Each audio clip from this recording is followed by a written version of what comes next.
Have you ever promised yourself that next time you would react differently, only to find yourself doing exactly the same thing again? Maybe you stayed silent when you wanted to speak. Maybe you apologized when you hadn't done anything wrong.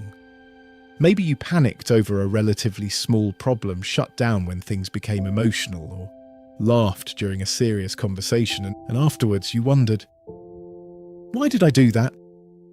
Developmental psychology offers an unsettling answer. Part of you may still be living by rules you learned as a child. Most of us assume we choose our careers, our partners, and our habits as independent adults. But many of our decisions are still influenced by a child who once had to learn how to stay safe, receive love, and belong. Every time you stay silent to avoid conflict, overwork to prove your worth, or withdraw when emotions become uncomfortable, an old survival strategy may be taking over. Today, we're going to explore how your childhood shaped your identity, why your mind may still be protecting you from dangers that no longer exist, and how to finally take the wheel back. Children don't choose who they become, they absorb. Before you were old enough to question the world, your nervous system was already taking detailed notes. Which emotions are safe to show? Is love freely given, or does it depend on performance? Are mistakes allowed, or are they dangerous? Am I trusted to work through problems, or does someone always step in and solve them for me? Some children heard, "You can do anything." Others heard, "Don't expect too much." Money is hard. People always leave.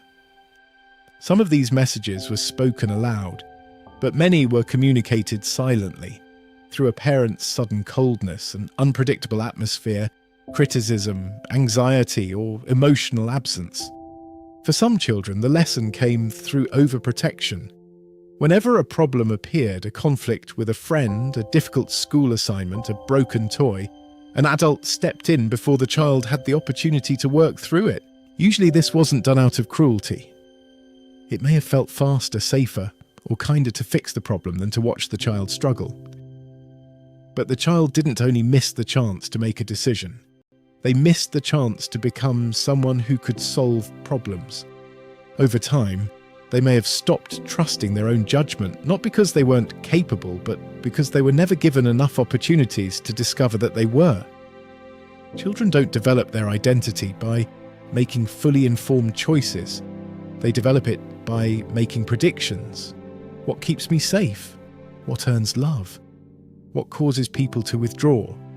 What part of myself should I hide? Those predictions are repeated until they begin to feel like personality.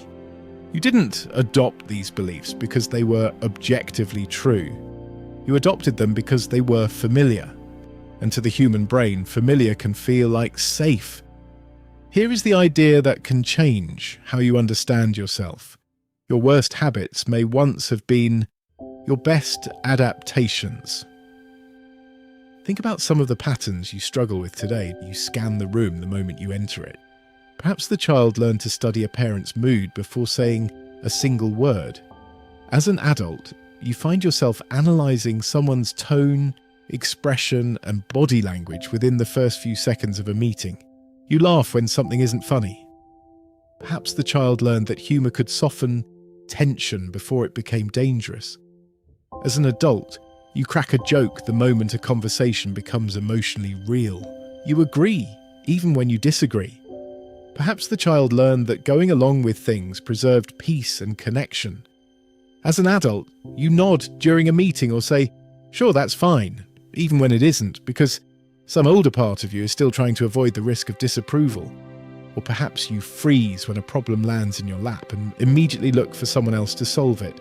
The child rarely had the opportunity to work through problems independently, because an adult usually got there first.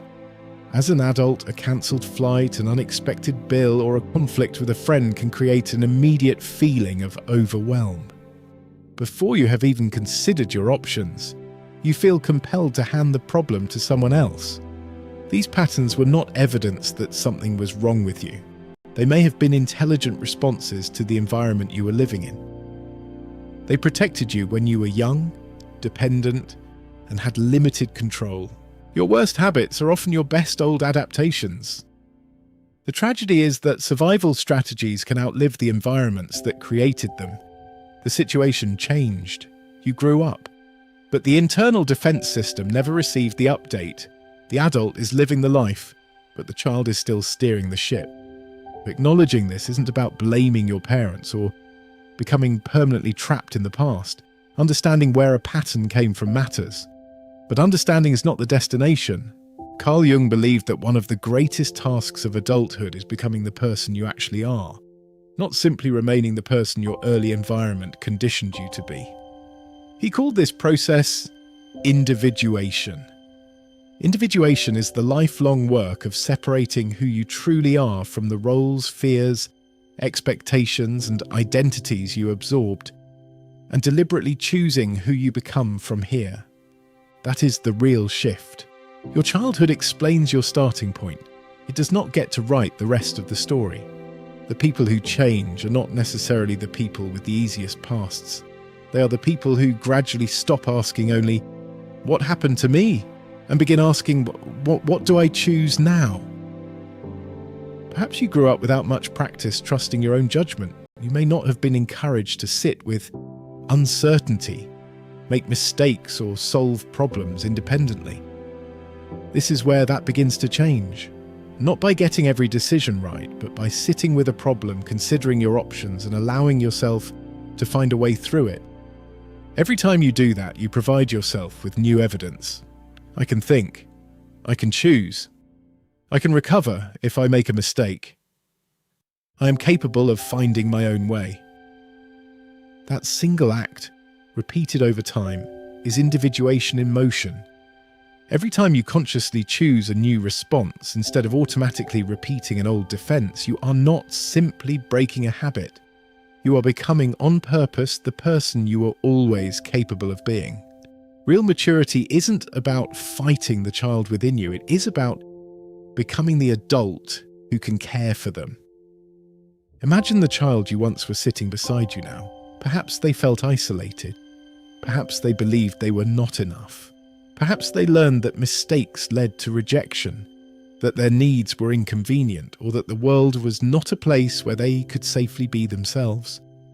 Or perhaps they were protected so carefully that they never learned to trust their own ability to cope. If you spoke to that child now, you wouldn't tell them that their life was ruined. You wouldn't shame them for the strategies they developed. You would comfort them. You would give them boundaries. You would offer encouragement. You would let them try. And when they struggled, you would remind them that struggling does not mean they are incapable. That is what you must begin offering yourself today. You are no longer the child who had no choice. You are the adult who now does. The deepest form of growth isn't rebelling against your past. It is stepping out from under its shadow. You do not have to become someone entirely new. You have to uncover who you were before the world told you who you had to be. Your past explains how you arrived here. It does not get to decide where you go next. This week, ask yourself one simple question. What is one decision my future self will thank me for making today? It does not have to be a life-changing decision. It may be speaking honestly, setting a boundary, trying to solve a problem before asking someone else to take over, or allowing yourself to make a choice without needing complete certainty. To help you explore this more deeply, I've created a free reflection guide called Meet the Kid Who's Been Running Your Life. It includes guided exercises to help you recognize old survival strategies, understand what they were protecting you from, and begin choosing new responses on purpose. You can download it for free using the link in the description. If this conversation resonated with you, subscribe to Mind Rewired for more practical psychology and personal growth tools. Understand your mind, express your life,